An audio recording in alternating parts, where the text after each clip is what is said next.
"Why?" he said. "I left a bottle on the back porch and it was two-thirds filled with dirt this morning. I went down to the creek to water the horses and had to break the dust on the water like ice and above it to one side for the horses to drink. So much dirt blew into my chicken yard and drifted like snow that my chickens all walked over an 8-foot fence."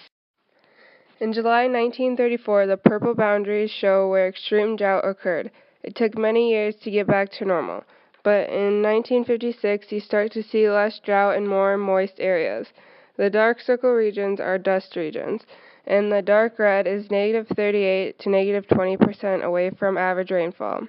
The 150,000 square mile area, including the Oklahoma and Texas panhandles, and neighboring sections of Kansas, Colorado, and New Mexico, had little rainfall, light soil, and high winds. From Kansas, Oklahoma, Texas, New Mexico, all the way from Nevada and Arkansas, families were dusted out.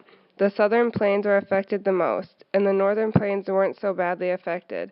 But the drought, dust, and agricultural decline were there as well. Grew up on a farm north of Eric, Oklahoma, near the Texas Panhandle and U.S. Highway 66. The 30s were hard times. Grasshoppers ate all the corn. Rabbits ate everything else. You could set a table, and the tableware would collect dust before you sat down to eat. We hung sheets over the windows to keep the dust out. We couldn't raise feed for the cows, so we sold them to the government for $5 per cow, but kept one cow for beef and one cow for milk. Black Sunday in 1935 came on a Sunday afternoon. When we saw the dark cloud in the western sky, we thought the world was on fire. We went to the cellar and listened as gravel from the nearest road, 1¼ miles from us, hit the house. When we left the cellar, it was so dark we couldn't see. That Sunday afternoon was graduation day at Eric High School. One of the graduates couldn't find her way home in the storm. It was that dark and dusty.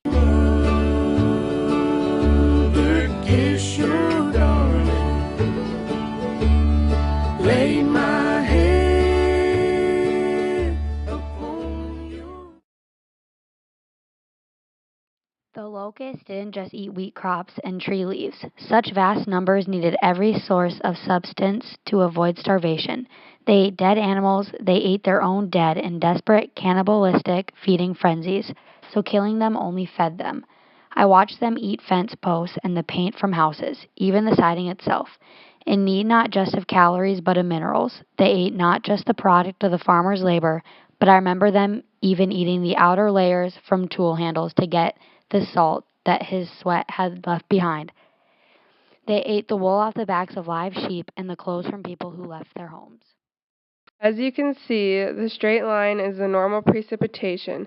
When you look at the 30s, you can see the huge decrease in rainfall. The summer of 1934 was considered the dry summers. The northern one-third of the state were frequently listed in severe or extreme drought.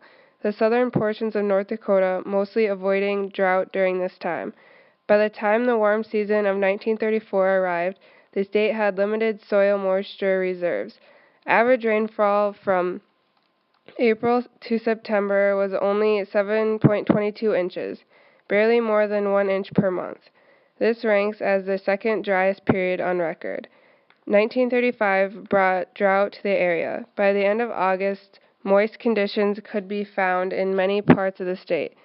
By the end of 1935, farmers in North Dakota thought the dryness that come to the state was coming to a close, but they didn't realize that the most extreme year that they would ever experience was about to hit much of the north-central United States.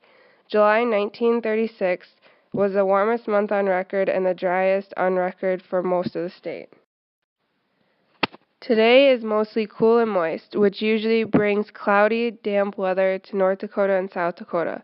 The places you see face very hot and dry weather is in the plains and the Mississippi Valley during the summer, but they don't make it to the east and the southeast. The normal rainfall from April to September is 20.46 inches. I remember swarms of grasshopper descends on crops throughout the American heartland, devastating millions of acres. Iowa, Nebraska, and South Dakota, already in the midst of a bad drought, suffered tremendously from this disaster. Since the very beginning of agriculture, people have struggled to prevent insects from eating their crops. Farmers fear these pests the most.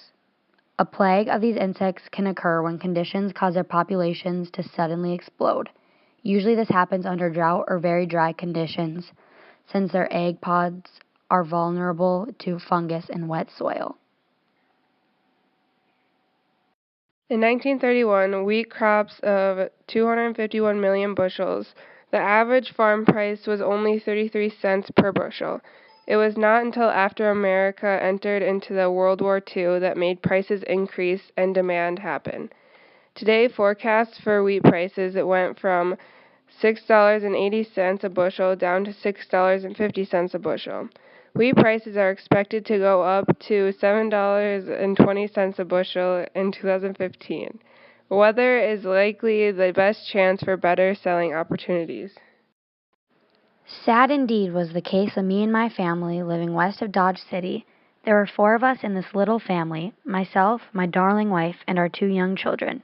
The elder of our 2 children died for the effects of dirt, and the day of the funeral was a sad one. When another black blizzard struck the day after we had laid our firstborn in the grave, my young wife then began fearing for the life of our one remaining child. She wanted to leave at once, willing to go anywhere just to get out of the dreadful dust bowl.